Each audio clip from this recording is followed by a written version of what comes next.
And then, like, we'll dive into the book in a second, but obviously, like, this is with you, William Burton, and you. So can you just define, like, your role in this book? Right. Well, Bill is the lead author, and I contributed some to the writing, but mostly I contributed to the research and the sort of creation of the sort of outline of the book of where we would go in telling the whole story of the development of the community here in central Pennsylvania. And I've been here since 1983, but I also, when I first moved here, met a lot of people from the community, from the LGBTQ community in central PA who had been here for their whole lifetime. And so I was able to hear a lot of the stories of the history of the community here. And then, so I was able to kind of see the big picture, if you will, of what the trajectory was of the development of the community here. So I was able to focus the book that way for Bill to be able to write and create that story. And you said that you moved here in the 80s. Can you just talk a little bit, like, since this is like the local book club, Central Pennsylvania, can you just talk a little bit about like what brought you here or your ties to Central Pennsylvania? Yeah, I was actually in Alabama at the time. I had originally grew up in Schenectady, New York, and then went to college and so forth. And then my first job out of school was down in Alabama as chief of their architectural and preservation program for the Alabama Historical Commission. And I decided that a Yankee in the South wasn't going to get quite as accepted as up in the North. So I decided that after 3 years that I needed to come back up to the Northeast. And so I found a job with the Pennsylvania Historical and Museum Commission. And so that's what brought me to Harrisburg. And then, so now diving into the book, can you like talk a little bit, like, did you directly work with like any of these organizations, and just like about your lived experience? Because of course, like, we can read the history in the book, but like what I don't know, was impactful to you, or just like how was that to work with all this stuff? Yeah, well, what led me kind of to think about a book was when I was invited to do a program for the youth group, the LGBTQ youth group that was created. And actually, I helped create that group in 1993. And so the facilitator of the group at the time asked me to come back and to talk about the history of the community. And so I invited a number of people that I knew had been here longer than I have been, as well as sharing my experiences too. And so we did kind of like a story circle of, you know, the different ways that people have been involved in the community in Central PA. And it was really popular with the kids who were in the group at the time. And it got me thinking about the fact that we had not really recorded that conversation, and we'd not really recorded any of these stories anywhere. And so that kind of got me thinking. And then when the LGBT Center was created in 2012, I kind of reconnected in with that group and mentioned the fact that maybe we could do a story circle as a program for the new center, and they thought that was a great idea. So we kind of recreated that story circle experience at that time. And it was so popular that people said, you know, you really need to start recording this history. So, so I began putting together a group of people who would work on a history project, basically, that we would do oral histories. We'd also collect a lot of materials. And fortunately, Dickinson Archives was interested in working with us as well, so we were able to use Dickinson as our repository for all this material. So starting to assemble all this material and all these interviews with people really got me thinking about, well, what else can we do with this? And about that time, Penn State University Press contacted me because they had seen an article I wrote about the project in Pennsylvania Heritage Magazine. And they said, it looks like there might be a book in this. So, within a week of that time, Bill Burton, who was actually living in Philadelphia then, was looking around for something to do in his retirement, and he had just finished a master's degree in history, and his thesis was in LGBTQ history, and he was gay, and so he saw our project online and decided that maybe he should contact us and see if there's anything he could do for us, and he would like to research and write. And I said, Bill, this is perfect. So, because we needed an author and we needed a publisher, and they came into our lap in the same week practically. So we met, and that's how the book kind of got started. But in terms of my experience in the book, I've been active in the community here since I moved here in 1983, and I joined a group called Dignity, Central Pennsylvania, which is mentioned in the book too, which was an organization of gay Catholics and their friends and allies. And from the beginning, it was kind of an ecumenical kind of group rather than just focused on Catholic members, because it was the only game in town at that point other than the gay bars. The gay bars had been in existence for a number of years, but there were no organizations here until Dignity started. And so I joined the group and eventually became president of Dignity, and we had social activities and events and stuff for the community. At one point, our summer picnics, we were getting more than 100 people coming to the picnics, so it was very popular. And then I also became president of the Gay and Lesbian Switchboard of Harrisburg. And the Switchboard was an organization that was really kind of a resource for the community where people could call in and get information, resources, find out how to connect with the community. That was way before the internet. So really it was the only way to communicate and find all that information out. And we used to get calls all the time from youth, and there was really nothing that we could tell them. We couldn't offer them any really places to go or things to do because they were too young.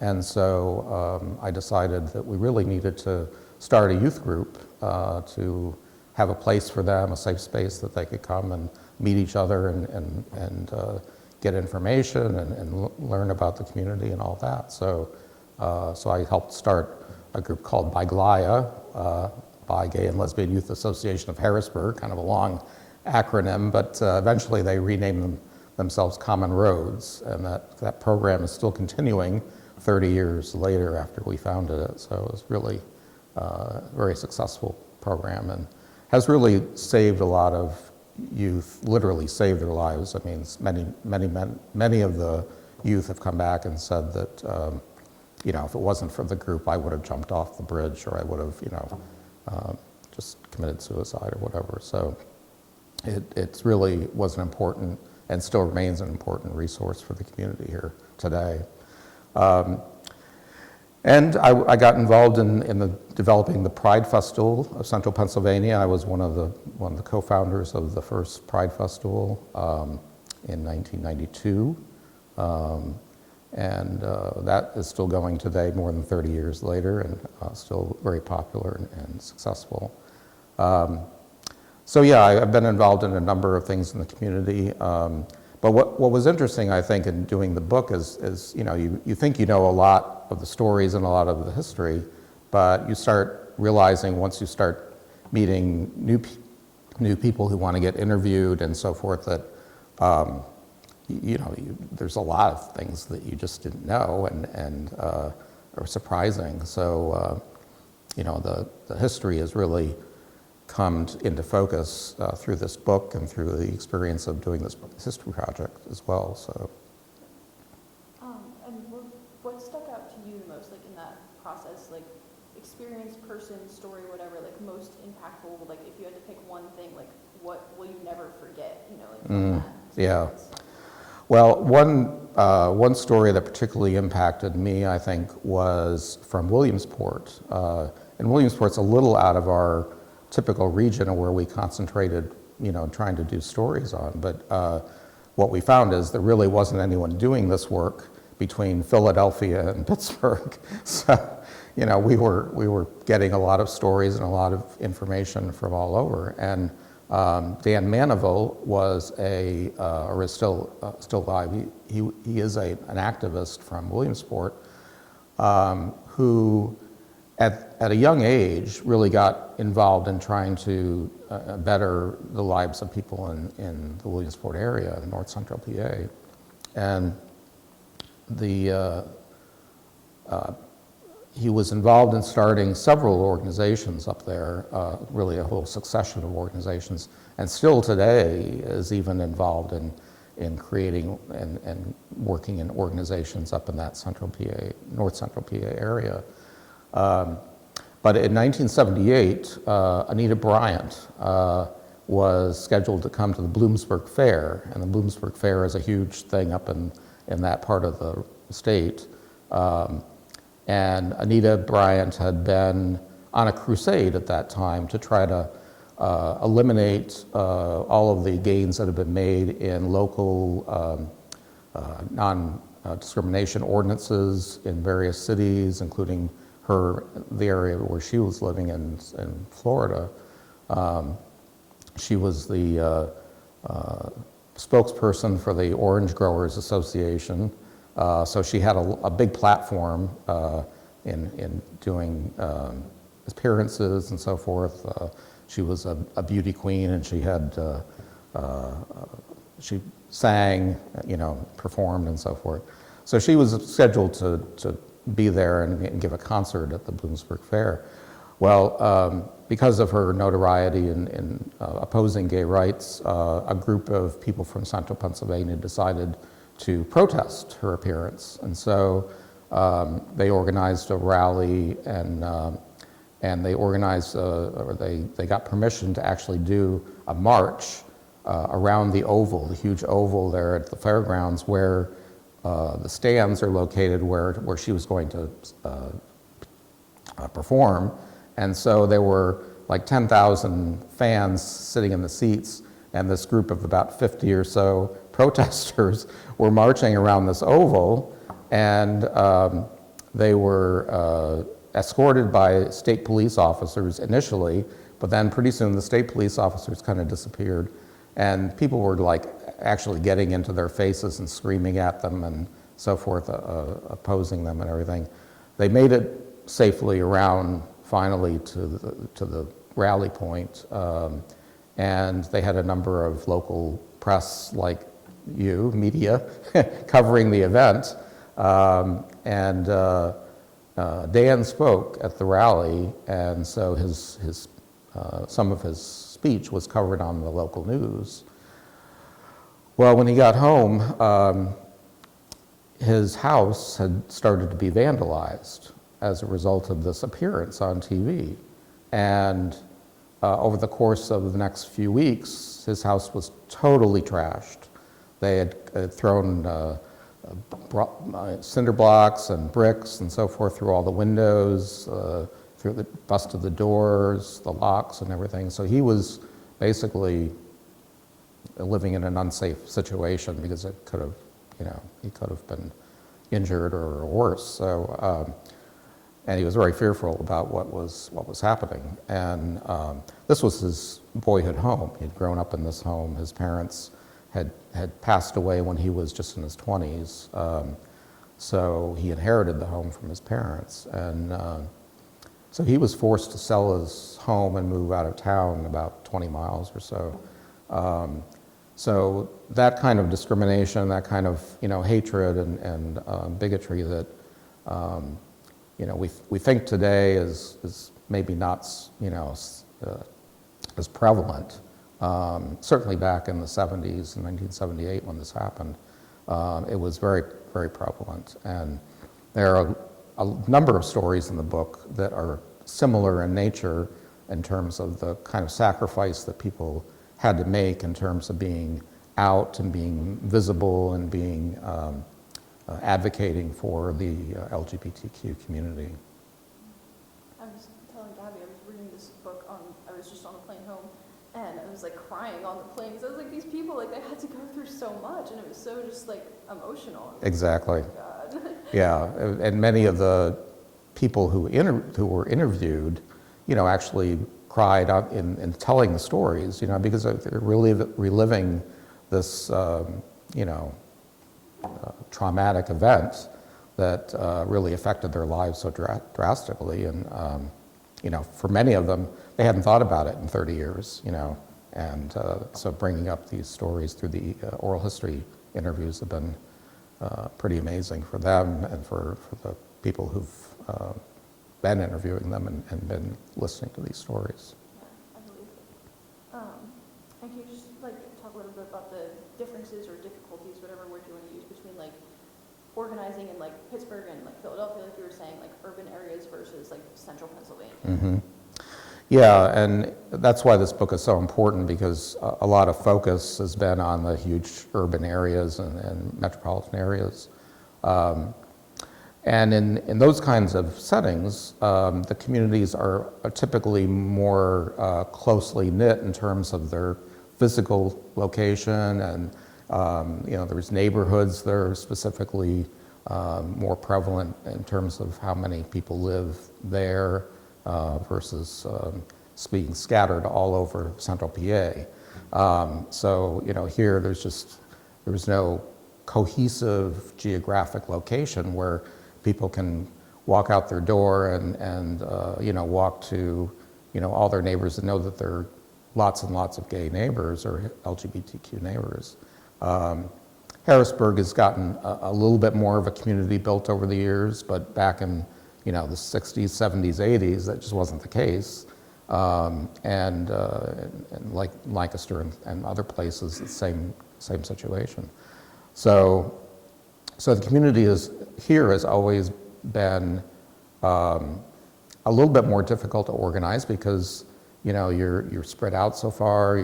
The communication, like I said, you know, there really wasn't an internet then. It was based on either the switchboard or, you know, maybe newsletters or newspapers. There were some early attempts to do like a LGBTQ newspaper back in the 70s. So it was really, you know, more of a struggle to really organize. But Central PA was really amazing because they had groups that formed in all these different cities, you know, Reading and Lancaster and Harrisburg, even Lebanon had a small group. Shippensburg had a group with the university,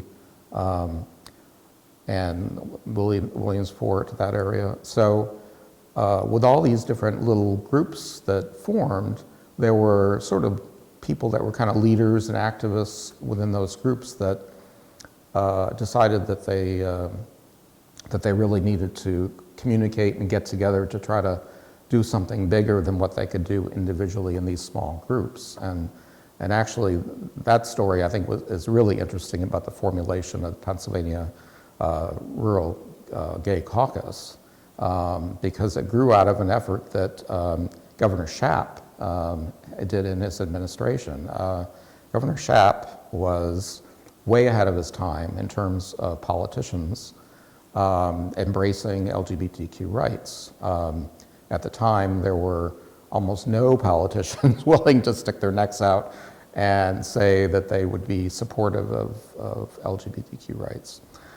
And in 1974, Mark Siegel, who was an activist in Philadelphia, wrote to Governor Shapp and requested that he have a meeting with him and that he talk about these possibilities of helping the community. And Governor Shapp thought about that for a while and eventually contacted Mark and said, yes, I will meet with you in Conshohocken, I believe is where the meeting took place, because he was on a road trip doing some other work. And so Mark went to the meeting and along with another colleague of his. And when they came out of the meeting, you know, Governor Shapp invited the press in and said, here, take some pictures with us. So he was not at all shy about the fact that he had just had what probably was the first official meeting of any sitting governor anywhere in the country with a gay rights activist.